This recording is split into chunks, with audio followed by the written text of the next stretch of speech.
What is the biggest misconception or piece of misinformation that you see right now about data centers that you want to address? Well, I think the part about that people think we're not listening because of the votes we've taken, that we're not seeing their side or not hearing their concerns. We definitely are hearing their concerns, and we're working on those.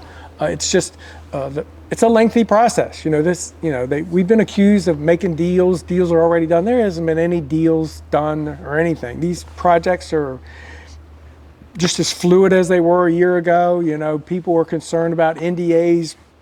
We never made any deals during that short period of time when we were under those NDAs.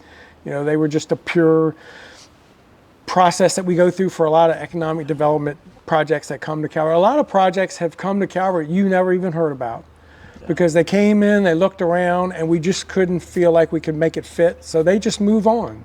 And a lot of companies don't like that. They don't want to come into a community and then look like they couldn't make it work. They don't want to look bad. They don't want you to look bad. So they come in, we kind of help them look around, and then they just move on if it doesn't work.